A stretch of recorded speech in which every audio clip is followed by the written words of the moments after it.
mind an investment in a company, but especially U.S. Steel. U.S. Steel for 15 years was the greatest company in the world, the greatest #1 company in the world, and I'm not going to let another country buy it. We had a great meeting on that, but they are allowed to invest in it, and that's different.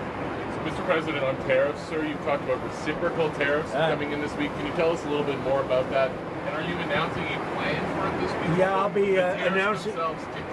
I'll be announcing probably Tuesday or Wednesday at a news conference reciprocal tariffs, and very simply, it's if they charge us, we charge them. That's all. When is it going to impact, sir? Almost immediately, but I'll be announcing the details of it, highly detailed, and it'll be great for everybody, including the other countries. But if they are charging us 130% and we're charging them nothing, it's not going to stay that way. This is on every country? Every country will be reciprocal, that's right. Mr. President, can you confirm that it won't affect everybody because there's some where we have similar tariffs. But the ones that are taking advantage of the United States, we're going to have it's reciprocity, it's reciprocal. We're going to have a reciprocal tariff. But we'll have a news conference Tuesday or Wednesday. And just on the steel question, just so I understand. We'll also be announcing steel tariffs on Monday. On this tomorrow? Monday, yeah, tomorrow. What countries will those go on? Everybody. Steel. Including Canada, Mexico, yeah. United States? Any steel coming into the United States is going to have a 25% tariff. What about aluminum, sir? Aluminum too. 10%? No, 25%. 25 for aluminum. 25 for both. For both. And on steel, sir, are you ruling out then Nippon Steel having a 51% stake or higher? They won't have a majority stake? Nobody can have a majority stake for U.S. Steel. They can for other companies, but not for U.S. Steel. I think you agree with that, Doug, right? U.S. Steel was one of our great companies, and through a lot of stupidity and bad government and also bad management of the company, it lost that luster. But it's going to gain it back, and tariffs are going to help. Tariffs are going to make it very successful again. And I think it is good management now, too. Yeah. Sorry, may I ask one, please? Can you tell me, can you confirm that you'll be meeting with MBS and CC of Egypt soon? Will that be at the White House, or are you going to speak? Well, I'll be meeting with all of them numerous times, by the way, but I'll be meeting with all of them. And yeah, I think that it's a big mistake to allow people, the Palestinians or the people living in Gaza, to go back yet another time. And we don't want Hamas going back. And think of it as a big real estate site. And the United States is going to own it and will slowly, very slowly, we're in no rush, develop it. We're going to bring stability to the Middle East, and a totally war-torn part of the Middle East, a part of the Middle East that has caused tremendous problem, the Gaza Strip, and we'll own it. It's totally demolished right now. It's a demolition site. It'll be reclaimed. It'll be leveled out, fixed up. There won't be anybody there. Good. Yes. Are you all set? Yep. You know, we're flying over right now.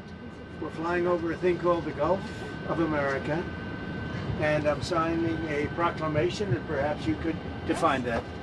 This is a proclamation declaring today, February 9th, 2025, as the first ever Gulf of America Day.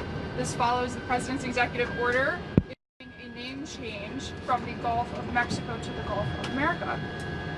And we're flying right over it right now. So we thought this would be appropriate. Even bigger than the Super Bowl. This is a big thing. And almost everybody now has assented to that.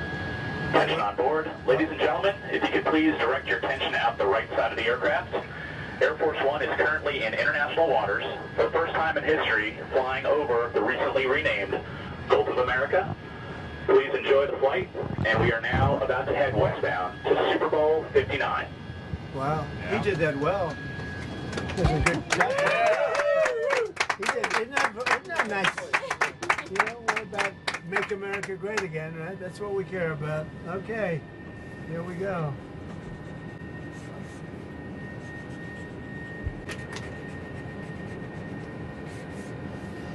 So this is a famous pen now, and we'll put it with something.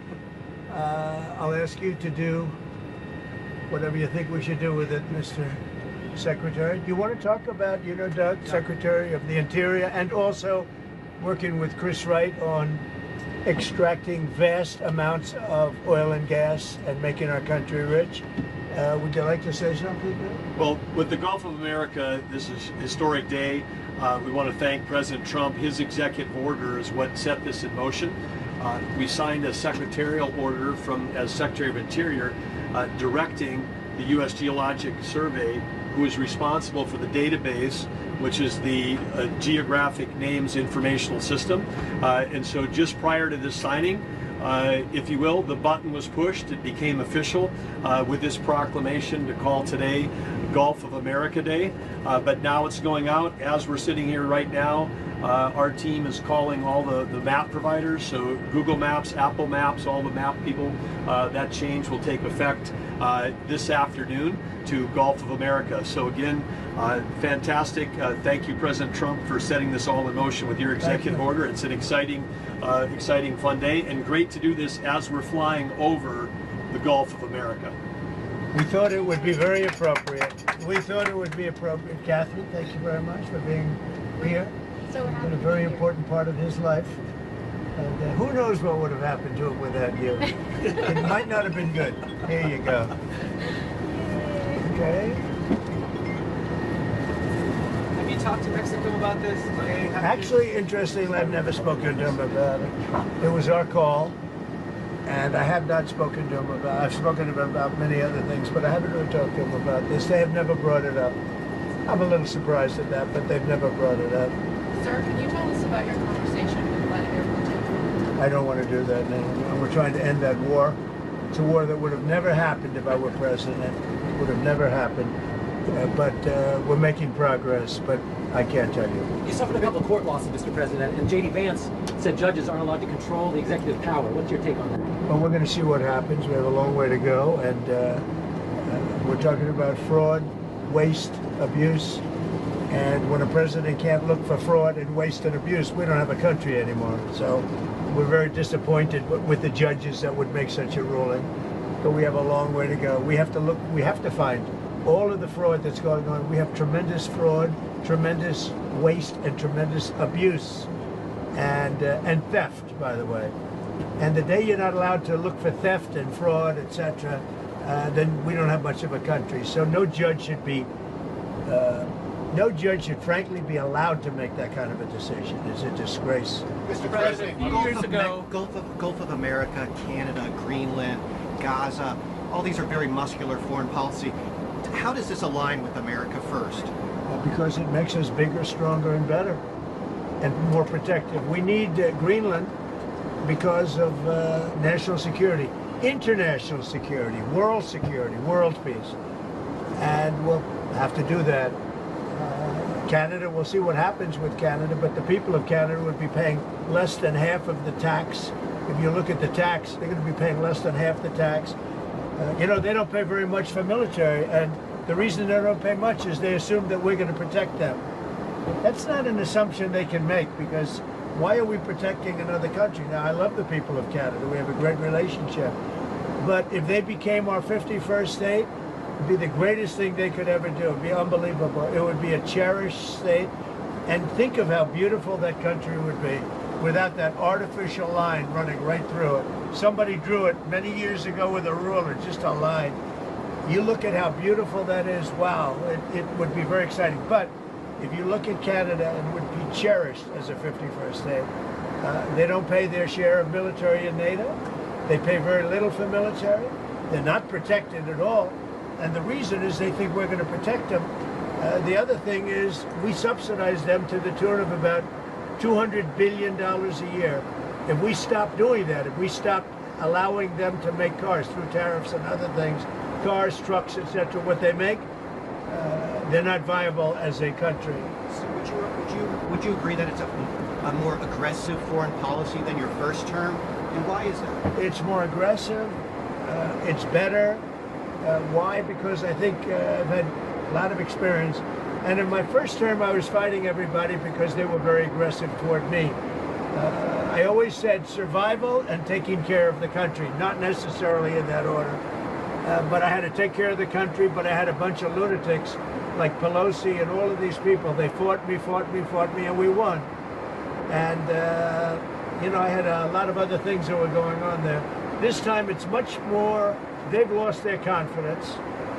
I think they've lost the respect of the American people with, men participating in women's sports, with open borders, with transgender for everybody, for all the things that they're doing is so bad. When you allow people to empty their jails into your country with prisoners, killers, their mental institutions and insane asylums into our country, this is what they're doing.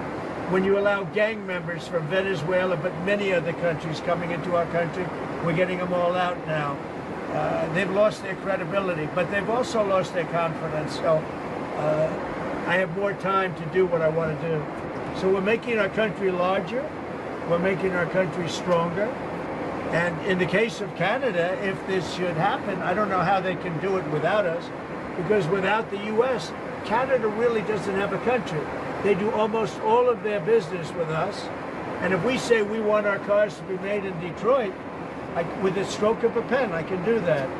And other things in addition to that would not allow Canada to be a viable country. Mr. President, you said you're going to want honor first responders today, but you pardoned hundreds of people who assaulted first responders. Why did you do that? Who? I'm sorry. You were going to meet with first responders today. Yeah. But you pardoned people who assaulted first responders. No, I pardoned people that were assaulted themselves. They were assaulted by our government. I pardoned J6 people who were assaulted by our government. That's who assaulted, and they were treated unfairly. There's never been a group of people in this country, outside of maybe one instance that I can think of, but I won't get into it, that were treated more horribly than the people of J6. So, no, I didn't assault. They didn't assault. They were assaulted. And what I did was a great thing for humanity. They were treated very, very unfairly. There's never been an incident like it. Two foreign policy questions. On Putin again, you realize if you don't clarify that, everyone's going to assume you're talking to President Putin regularly? Well, they can assume it. So is it safe? It makes sense. Well, I don't want to talk about it. And if we are talking, I don't want to tell you about the conversation. It's too early. But I do believe we're making progress. We want to stop the Ukraine-Russia war. And I want to stop it just because I hate to see all these young people being killed. The soldiers are being killed by the hundreds of thousands.